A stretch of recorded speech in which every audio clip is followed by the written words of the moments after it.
I think everything is a symbol. Everything you say, every word, every, a color, a logo, a statement, everything packs this symbolism. Like the word vegan has garnered a lot of symbolism and meaning that cannot be unraveled. Or the word bliss has become associated with a specific set of people who use it a lot, depending who you want to sell your product to. It's something to be aware of. So if you are catering to meat eaters, I would stay away from symbols that they don't recognize as their own, or that they recognize as part of a tribe that they do not want to belong to.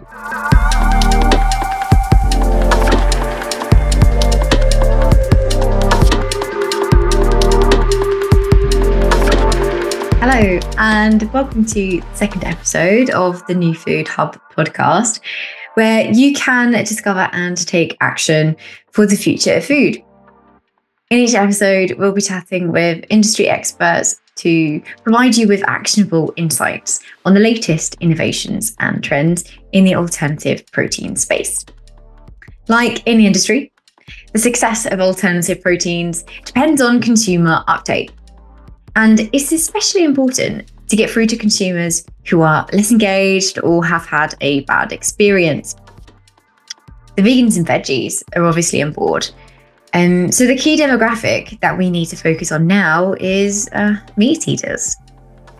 So in today's episode, we'll be discussing strategies and insights for engaging these consumers.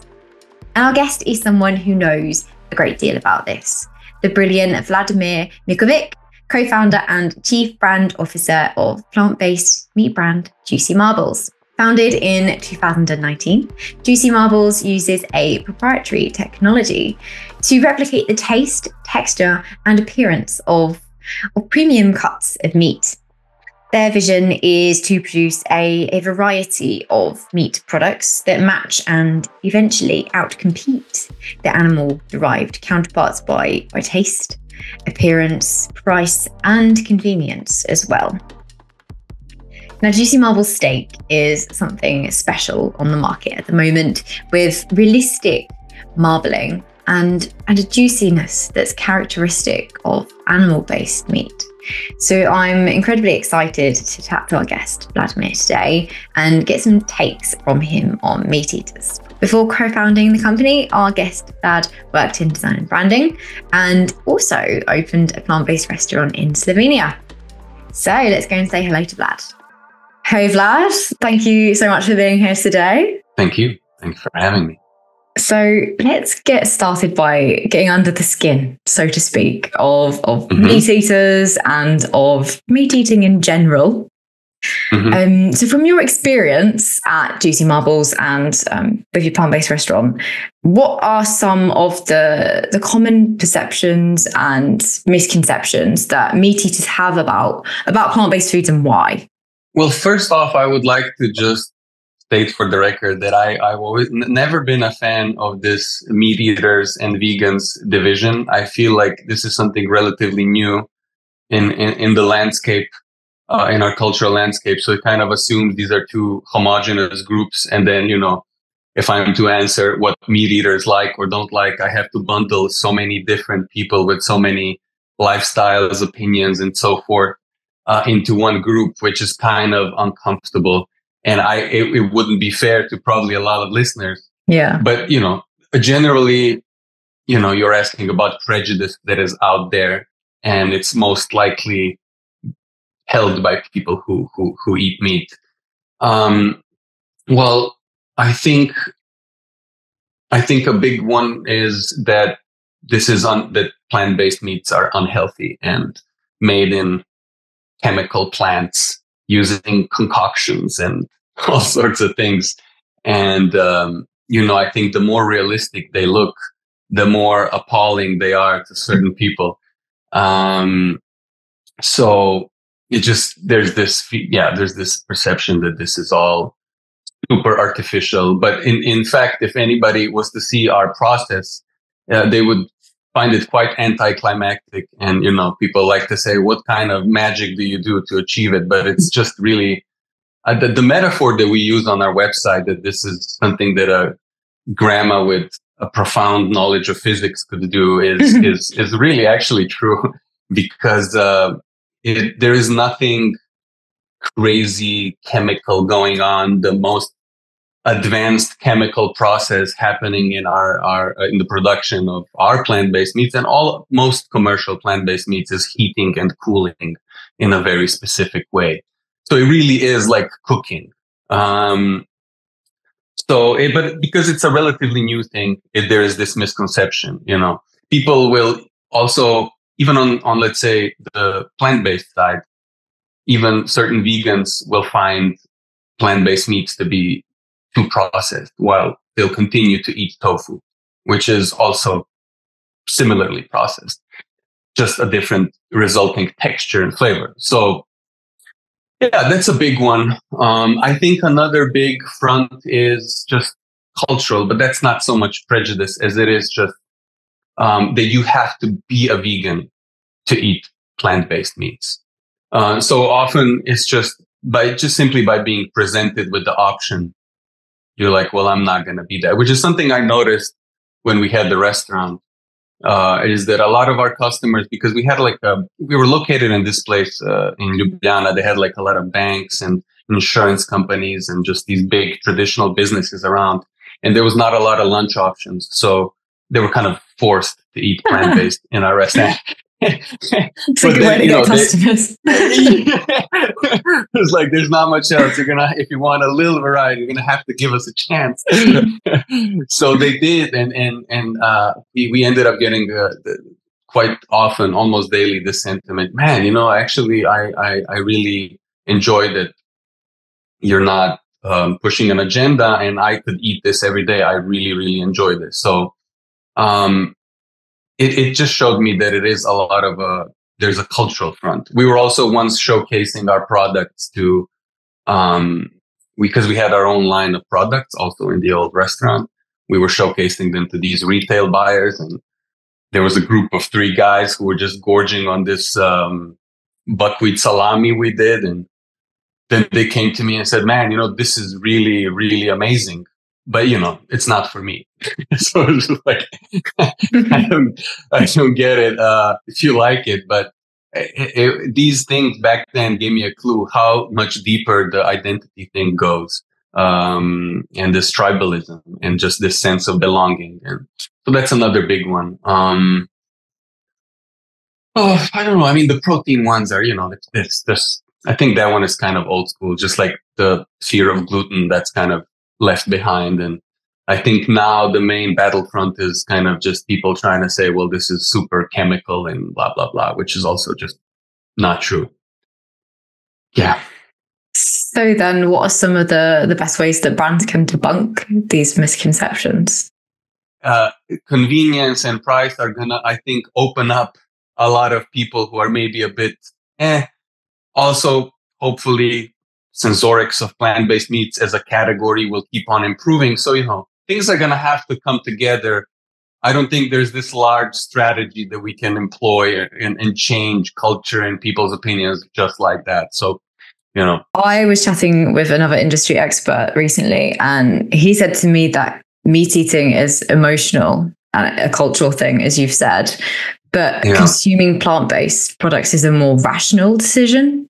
And when it comes to the emotional against the rational, that's where we lose people. I would love to know your thoughts on this. Yeah, that's a good thought. I mean, I'm not sure if I would phrase it exactly like that. There is a culture of emotion around meat and eat. I think because before 100 years ago, before fridges became a mainstream thing, meat was indeed a special occasion thing.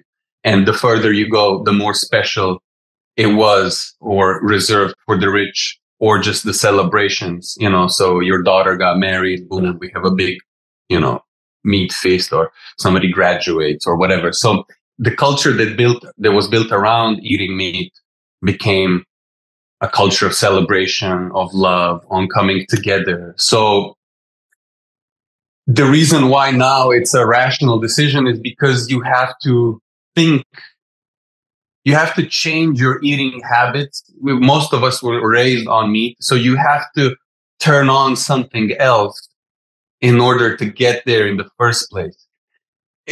I've experienced a lot of beautiful, emotional, very, let's say, meat-like experiences eating plant-based meats with friends and family just because food is like that. So, I don't necessarily agree that it's eating plant-based cannot be this emotional experience, because that really depends on the setting in which you eat it. And if that becomes part of your everyday life, and if you are, having a big friend dinner party or gathering or whatever is happening, and part of that is plant-based meat, it's the gathering that's going to be the emotional thing. And you just happen to have a plant-based dish there. So these things also, again, another thing that's probably going to take time. But yeah, in order to even consider, why would somebody consider changing their habits that they were raised with? It's probably that you're going to read something that's going to activate your prefrontal cortex, and you're going to be like, maybe I should cut down on this for various reasons. People do it for many reasons. So, I think the motivation that gets you there is a rational one. But once you're there, if you have a emotional link to food, and if you have a group of people around you that get excited about anything that's together and food related, then it becomes emotional. Yeah.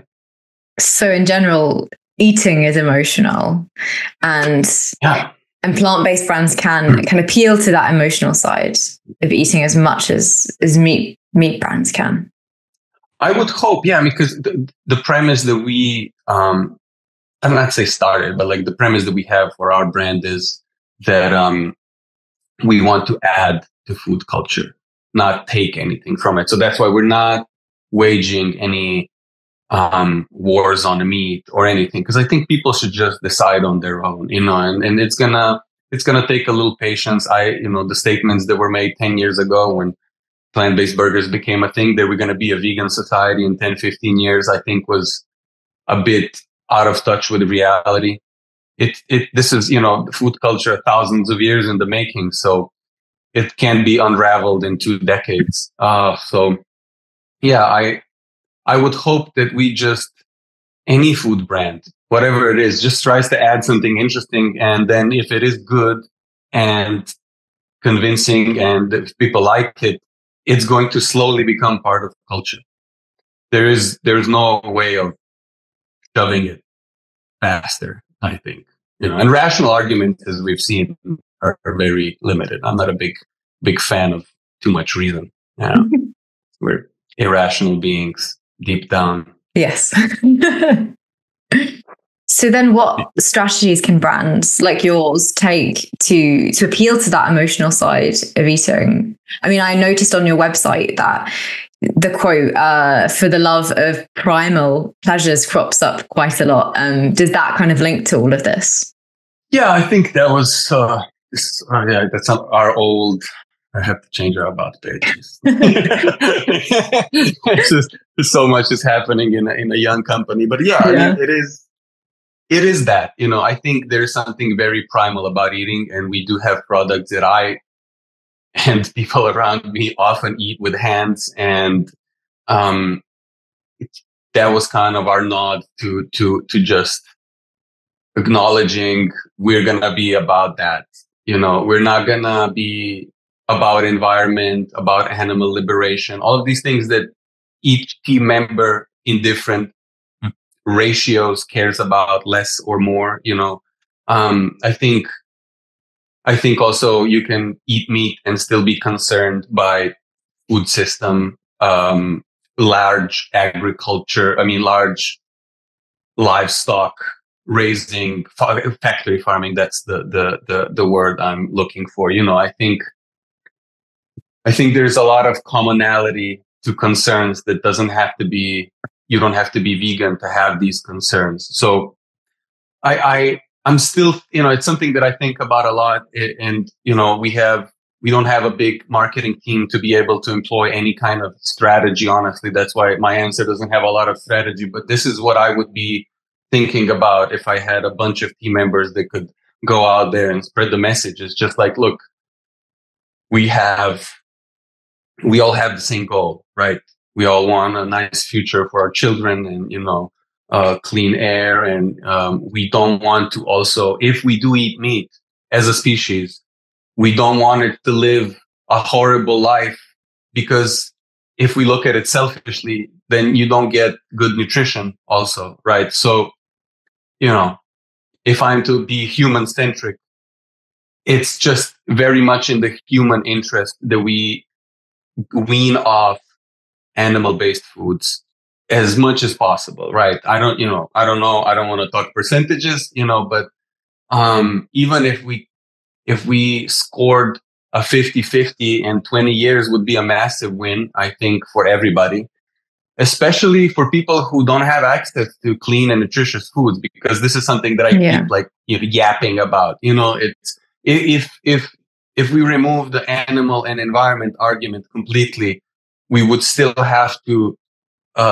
eat more plant-based, because 80% plus of the food that we extract from Earth, we feed the livestock. And in return, we only get like 17-18% of worldwide calories.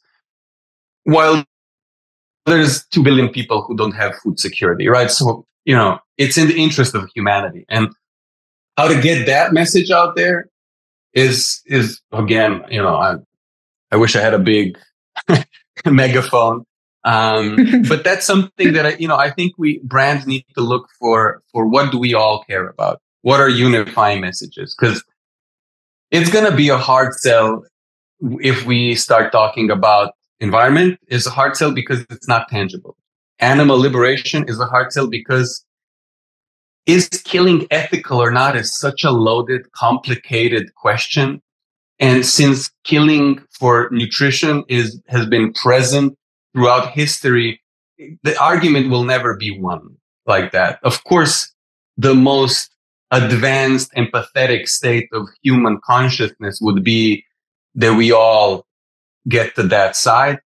But there's going to be a sequence of things. And what I think is the first thing that needs to happen is that we need to stop oppressing ourselves, humans oppressing humans. And only then will we be able to, as a species, look ahead and stop oppressing any other creature. Because currently, if you tell a mom or a family that's fighting week to week to feed their children that they need to go plant-based, which means basically learning a ton of new recipes and exploring all these new things and changing lifestyle and having way harder access to what they're used to, so it's not the most convenient thing. So it comes with a dosage of privilege, right? Yeah. It's impossible to expect that, because people live, it's even for privileged people, it takes a lot of time to recalibrate a diet.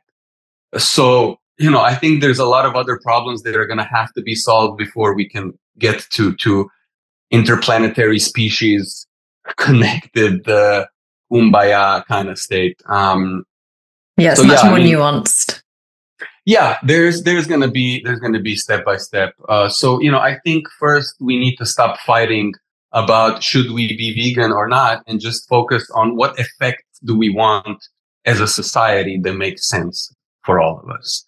And now from that, I think there are a ton of strategies, and different people react to different messages. So this could be a podcast that we have for hours, like a Huberman podcast. I could connect. Yeah.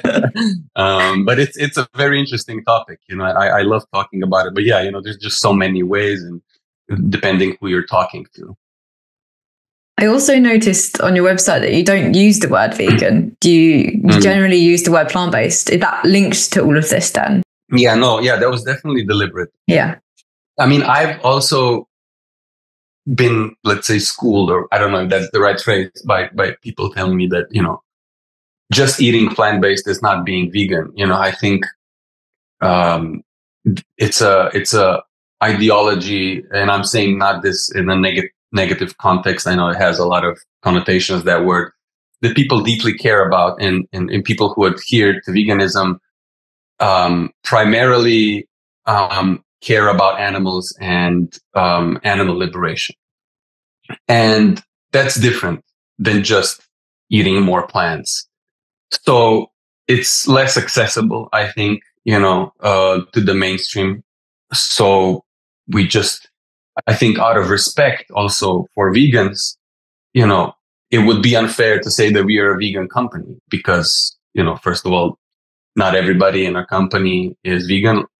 Majority of people aren't, but they are very open to it and, leaning on that side. But, if it's 100%, you either are or you aren't. So, and, also a lot of our customers are not. So since it is a belief system, that's something that we aren't about. We don't want to give or promote any belief system. We're a food company. So ultimately, we're trying to make a great product that hopefully most people will like. And, it's one little tiny nano piece of the puzzle of making a better society, and making, let's say, a better food system, not to be overly pretentious about it, So let's talk a little bit more about your actual products now.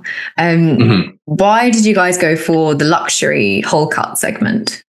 Our strategy is definitely not to be a luxury brand, but when you start and you have, your little machine, and little pots and pans, and the thing is really large, and you do a lot of it by hand. You can't sell it for less money. So that's why out of all of the things that we know how to do, we can recreate any cut we want, essentially. We decided to go with the fillet because it kind of is a premium cut, and also it showcased our texture and marbling and all of these things that we're proud of. And it was a good entry point, and it was a controversial one also, because the fillet it's kind of almost insulting that we went with the fillet and said, like, our first press release was, it's finally here. It was a good press release. As if everybody was waiting for that, and absolutely nobody was waiting for a plant-based sashimi. We were. So I don't know. That was an assumption that we made. We had no data. We had no data to confirm that people were waiting, just craving. Come on, please, somebody give me a fillet made from soy.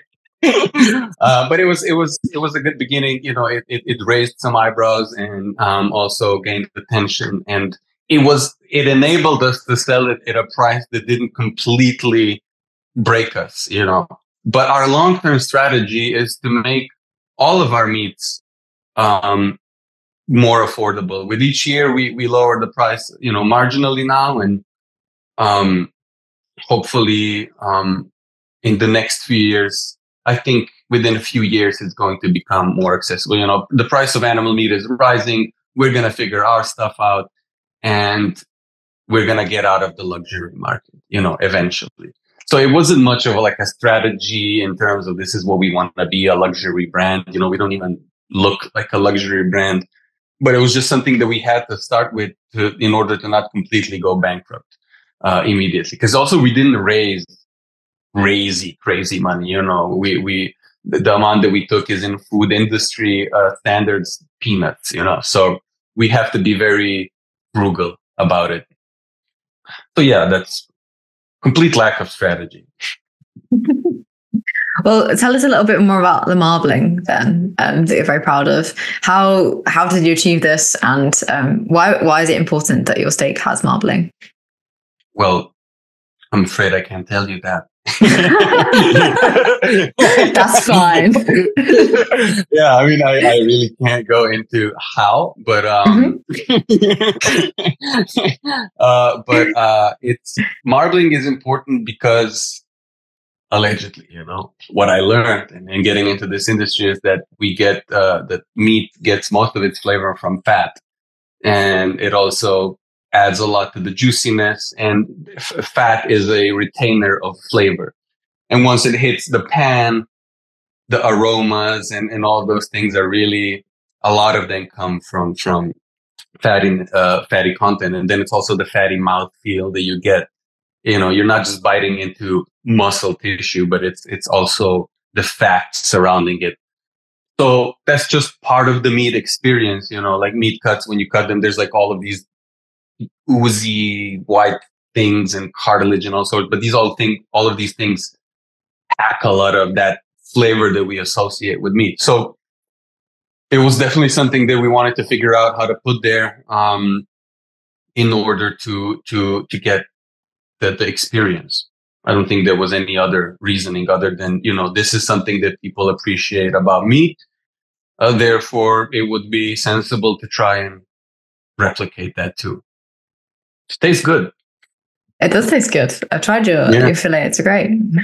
Thank you. Yeah.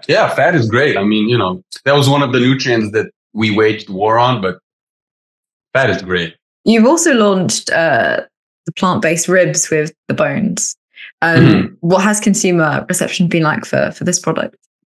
Oh, the best yet. I think, I think it's a product that we made later and perfected. And also we released a prototype early online, and we're gathering feedback for a long time, and then worked on that feedback. And, it shows that we've been at this game now a little bit longer, and we figured some things out. So it's juicier. It has a better mouthfeel, and it has the clean label. So there's no carrageenan and methylcellulose, which are commonly used in plant-based meats. And we added a bunch of great micronutrients that people really appreciate in animal meats. So you got zinc, selenium, iron, vitamin B12. So you're really getting a wholesome protein when you eat it, and it tastes great. So it's both these things, what they say, have the cake and eat it too. I don't even know why that metaphor, but that metaphor. So the reception was amazing. Obviously the bones rubbed some people the wrong way, but we did ask our community online, would they have bones or not? And overwhelmingly they voted for yes. And you can do many things with bones. They are edible. We have claimed that. They are not extremely exciting to eat. It's just protein that's dehydrated. So we never promised an amazing eating experience, but technically they can be eaten. I have eaten them because I'm a protein bro. But you can. Dogs allegedly love them, or at least you can compost them, but also you can then eat off the bone, and you can recreate that experience. So there was, again, a completely irrational decision in some regards, but in other regards, it was also rational because from producing our other products, we have a side stream of protein that is completely edible and would otherwise go to waste. So we started experimenting with that, and we dehydrated it, and we saw that you get these bone-like things. So, we do also try to have our production, I'm not going to say zero waste. That's insanely hard. But, you're aspiring to have as little waste as possible, especially organic waste, which can be used for all sorts of ways. You can give these cutouts either to local charities, and they include them in giving away meals and so forth, or also you can make products out of it. So there's irrational and rational reason behind it. But overall, I was really, really happy with the way people received ribs. It's also my favorite product that we created. And the one that I keep coming to the most, maybe because I've just eaten so much filet and loin that I'm just thank God there's something else. Yeah, no, I really hit that hard. I needed a change. Yeah. So we've touched upon the role of taste and texture quite a bit just through our chatting, but let's touch upon this a little bit more deeply now.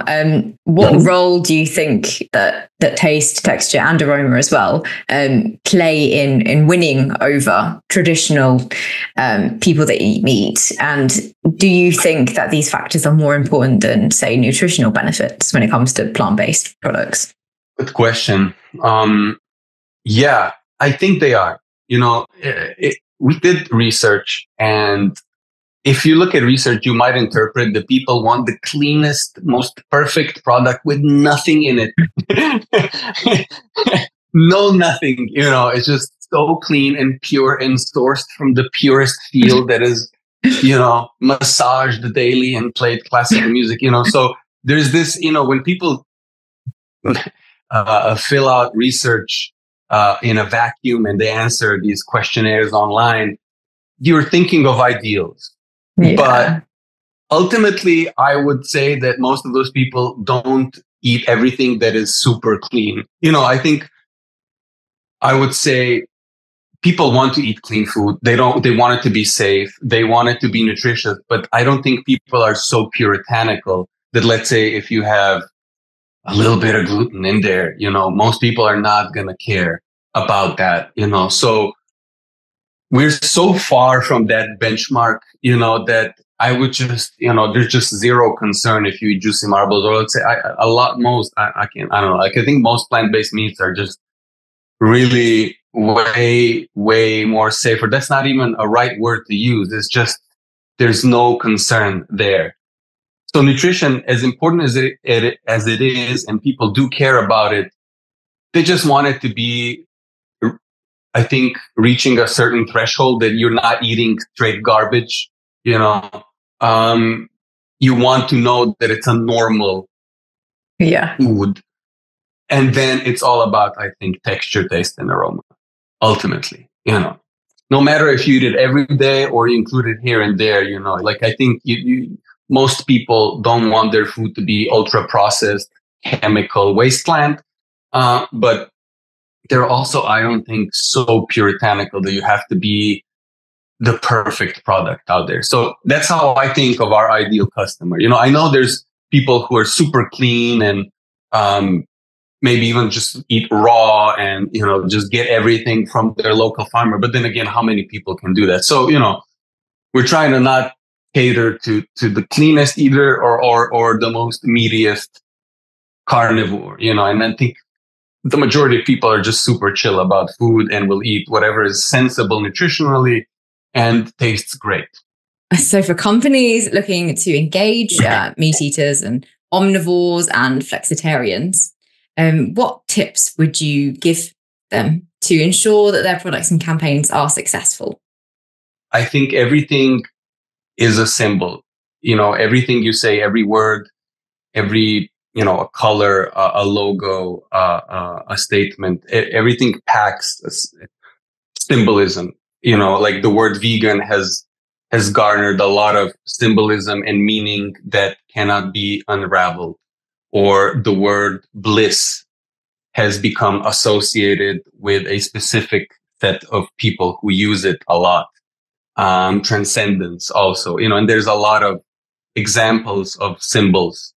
And I think depending who you want to sell your product to, it's something to be aware of.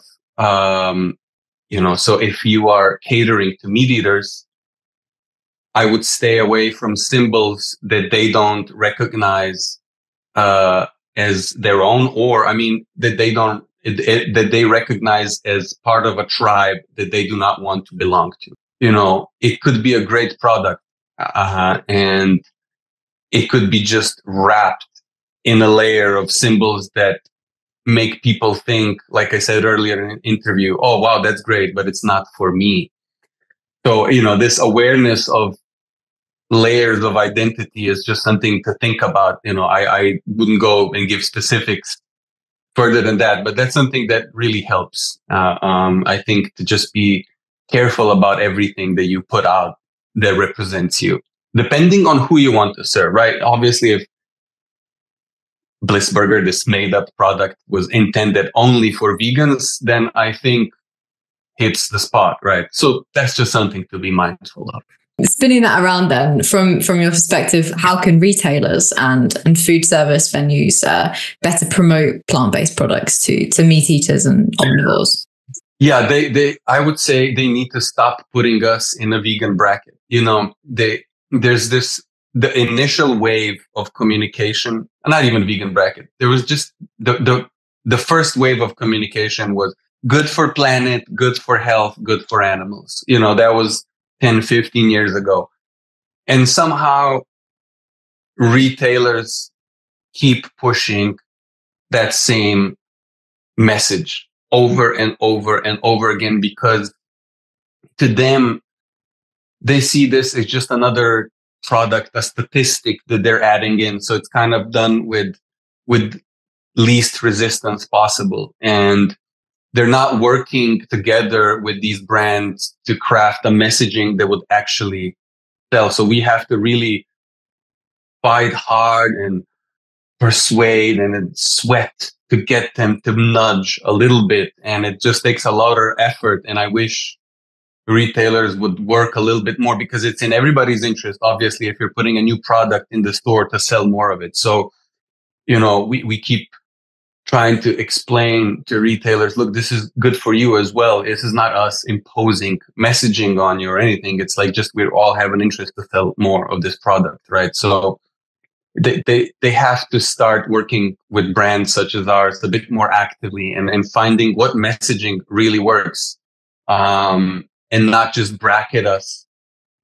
And I do think that a lot of retailers, because they operate on this kind of stock market mentality where you have just like data and numbers and statistics and cohorts and all of these things, you're like, okay, vegan product, vegans, this is what they care about. Messaging, complete, churn out, repeat, new product, vegan, pop, pop. It's like a machine. So, as long as it works that way, it's going to be really hard for the category to advance, for plant-based sales to advance.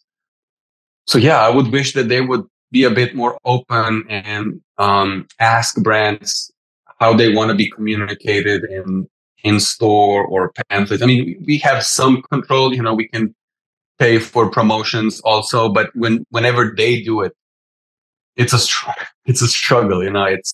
They really want to push that message, and they think that statistically works. I don't know from where. It's again this rational research shows that this is why people choose plant-based. It's environment and this, and somebody read some paper, and now everybody is doing the same thing. So yeah, that's what I wish would happen. I think that's kind of the first step, and having a little patience with current state of affairs. I think they interpret the slowing down of plant-based also as category failing or not being viable.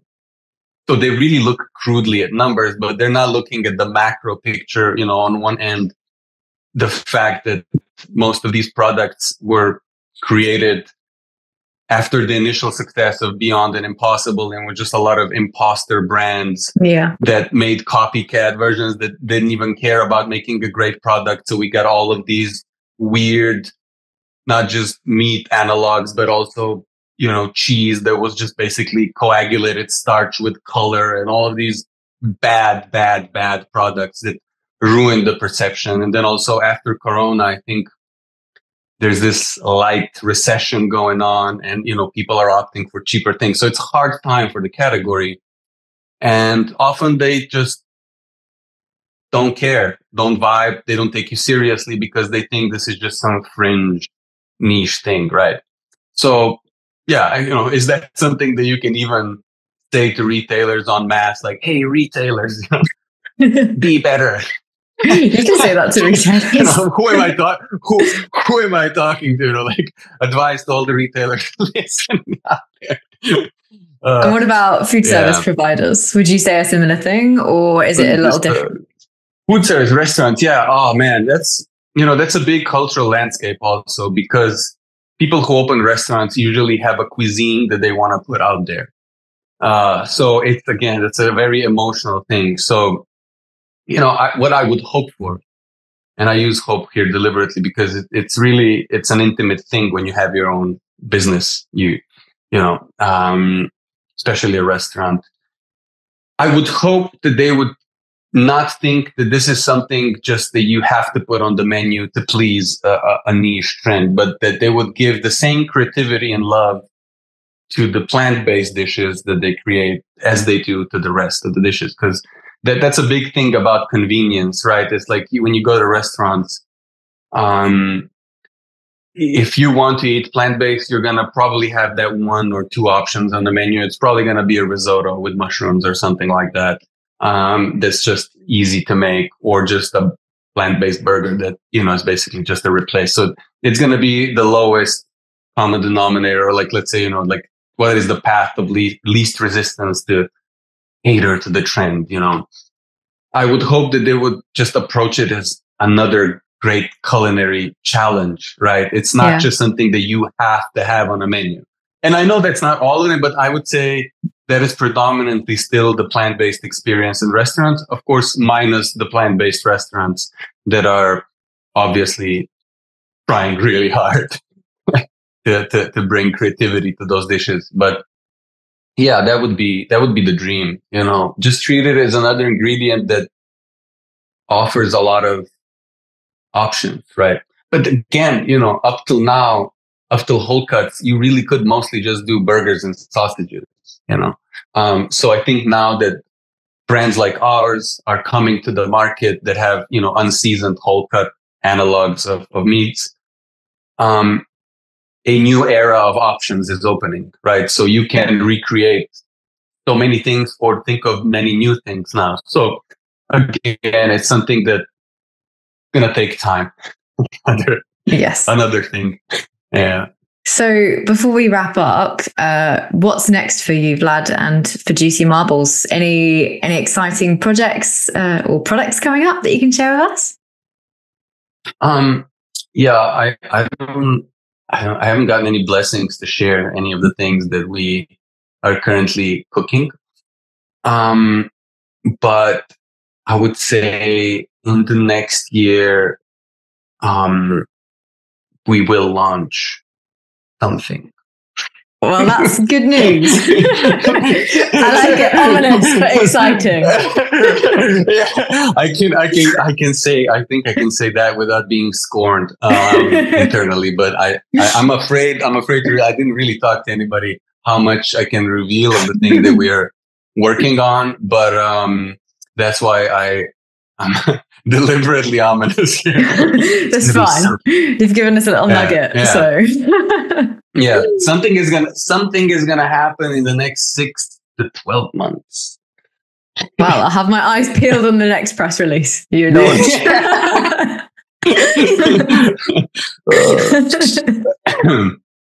Amazing. Well, thank you so much for chatting with me today, Vlad. It's been a really great conversation. Thank you for having me. And for those of you listening, you can follow Juicy Marbles' journey on LinkedIn and on their website and all their social medias as well. And for more actionable insights, make sure to subscribe to the podcast and catch next month's episode. And you can head to the New Food Hub for more content.